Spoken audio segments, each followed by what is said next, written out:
Princess Ozma of Oz. You are my prisoner, and it is useless for you to struggle any longer," said Glinda, in her soft, sweet voice. "Lie still a moment and rest yourself, and then I will carry you back to my tent."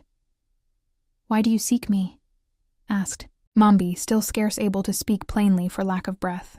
"What have I done to you to be so persecuted?"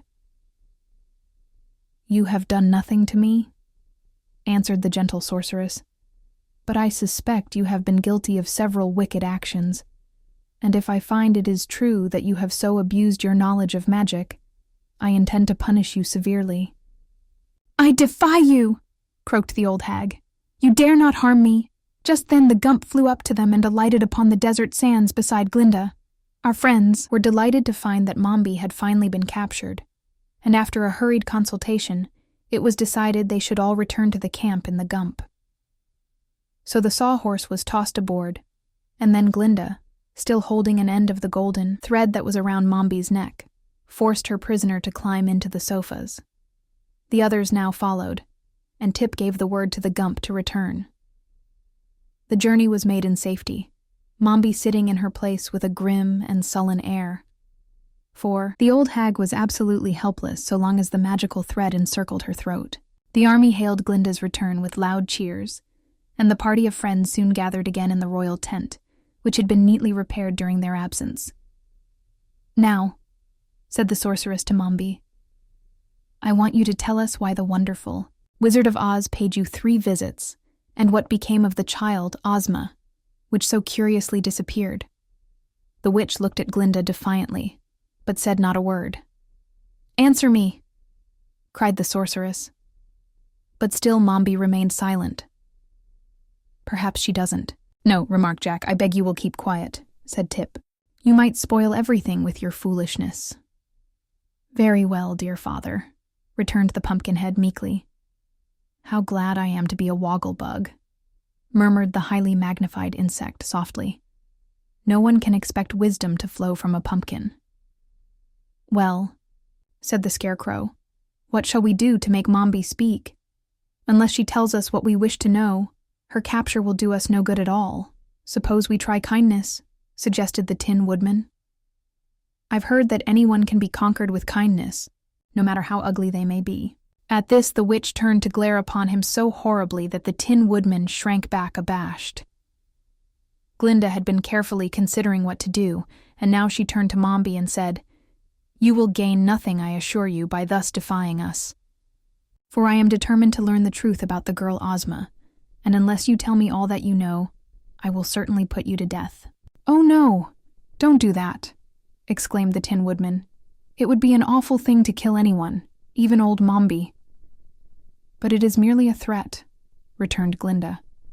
"I shall not put Mombi to death, because she will prefer to tell me the truth." "Oh, I see," said the Tin Man, much relieved. "Suppose I tell you all that you wish to know," said Mombi, speaking so suddenly that she startled them all.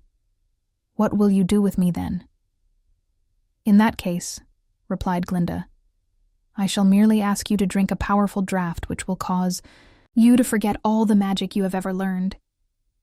Then I would become a helpless old woman." "But you would be alive," suggested the Pumpkinhead consolingly. "Do try to keep silent," said Tip, nervously. "I'll try," responded Jack. "But you will admit that it's a good thing to be alive. Especially if one happens to be thoroughly educated," added the Wogglebug, nodding approval. "You may make your choice," Glinda said to old Mombi, "between death if you remain silent, and the loss of your magical powers if you tell me the truth. But I think you will prefer to live." Mombi cast an uneasy glance at the sorceress, and saw that she was in earnest, and not to be trifled with. So she replied slowly, "I will answer your questions."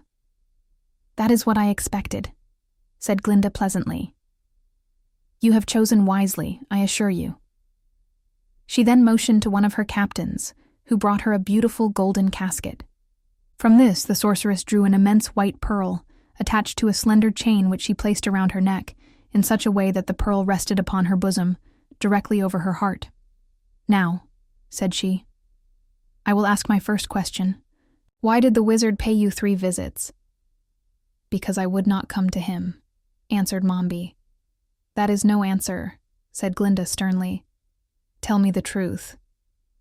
Well, returned Mombi with downcast eyes, he visited me to learn the way I make tea biscuits. Look up, commanded the sorceress. Mombi obeyed. What is the color of my pearl? Demanded Glinda. Why, it is black, replied the old witch in a tone of wonder. Then you have told me a falsehood, cried Glinda angrily. Only when the truth is spoken will my magic pearl remain a pure white in color. Mombi now saw how useless it was to try to deceive the sorceress. So she said, meanwhile scowling at her defeat.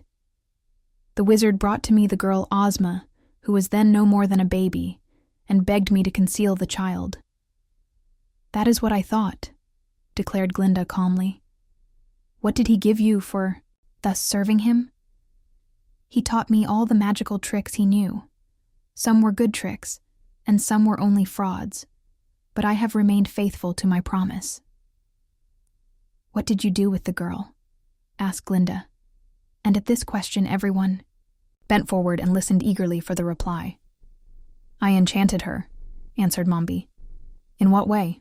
I transformed her into what? Demanded Glinda, as the witch hesitated. Into a boy, said Mombi, in a low tone. A boy, echoed every voice. And then, because they knew that this old woman had reared Tip from childhood, all eyes were turned to where the boy stood. Yes, said the old witch, nodding her head. That is the Princess Ozma, the child brought to me by the wizard who stole her father's throne. That is the rightful ruler of the Emerald City. And she pointed her long, bony finger straight at the boy. I, cried Tip in amazement. Why, I'm no Princess Ozma. I'm not a girl. Glinda smiled, and going to Tip, she took his small, brown hand within her dainty white one. You are not a girl just now, said she gently, because Mombi transformed you into a boy. But you were born a girl, and also a princess, so you must resume your proper form, that you may become queen of the Emerald City. Oh, let Ginger be the queen, exclaimed Tip, ready to cry. I want to stay a boy, and travel with the Scarecrow and the Tin Woodman, and the Wogglebug, and Jack, yes, and my friend the Sawhorse, and the Gump. I don't want to be a girl. Never mind, old chap, said the Tin Woodman soothingly. It don't hurt to be a girl, I'm told, and we will all remain your faithful friends just the same. And, to be honest with you, I've always considered girls nicer than boys. They're just as nice anyway, added the Scarecrow, patting Tip affectionately upon the head. And they are equally good students, proclaimed the Wogglebug. I should like to become your tutor when you are transformed into a girl. Again. But, see here, said Jack Pumpkinhead with a gasp. If you become a girl, you can't be my dear father any more. No, answered Tip, laughing in spite of his anxiety. And I shall not be sorry to escape the relationship. Then he added, hesitatingly, as he turned to Glinda, I might try it for a while, just to see how it seems, you know. But if I don't like being a girl, you must promise to change me into a boy again. Really, said the sorceress, that is beyond my magic. I never deal in transformations, for they are not honest, and no respectable sorceress likes to make things appear to be what they are not. Only unscrupulous witches use the art, and therefore I must ask Mombi to effect your release from her charm and restore you to your proper form. It will be the last opportunity she will have to practice magic. Now that the truth about Princess Ozma had been discovered, Mombi did not care what became of Tip, but she feared Glinda's anger, and the boy generously promised to provide for Mombi in her old age if he became the ruler of the Emerald City. So the witch consented to effect the transformation, and preparations for the event were at once made. Glinda ordered her own royal couch to be placed in the center of the tent. It was piled high with cushions covered with rose-colored silk, and, From a golden railing above hung many folds of pink gossamer, completely concealing the interior of the couch. The first act of the witch was to make the boy drink a potion which quickly sent him into a deep and dreamless sleep. Then the Tin Woodman and the Woggle Bug bore him gently to the couch, placed him upon the soft cushions, and drew the gossamer hangings to shut him from all earthly view. The witch squatted upon the ground and kindled a tiny fire of dried herbs, which she drew from her bosom. When the blaze shot up and burned clearly, old Mombi scattered a handful of magical powder over the fire, which straightway gave off a rich violet vapor, filling all the tent with its fragrance and forcing the sawhorse to sneeze, although he had been warned to keep quiet. Then, while the others watched her curiously, the hag chanted a rhythmical verse in words which no one understood, and bent her lean body 7 times back and forth over the fire. And now the incantation seemed complete, for the witch stood upright and cried the one word, Yoa, in a loud voice. The vapor floated away. The atmosphere became clear again. A whiff of fresh air filled the tent, and the pink curtains of the couch trembled slightly, as if stirred from within. Glinda walked to the canopy and parted the silken hangings. Then she bent over the cushions, reached out her hand, and from the couch arose the form of a young girl, fresh and beautiful as a May morning. Her eyes sparkled as 2 diamonds, and her lips were tinted like a tourmaline. All adown her back floated tresses of ruddy gold, with a slender jeweled circlet confining them at the brow. Her robes of silken gauze floated around her like a cloud, and dainty satin slippers shod her feet.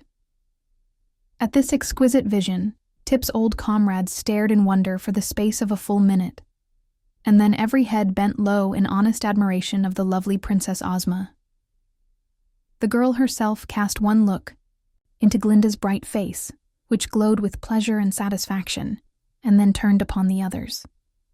Speaking the words with sweet diffidence, she said, I hope none of you will care less for me than you did before.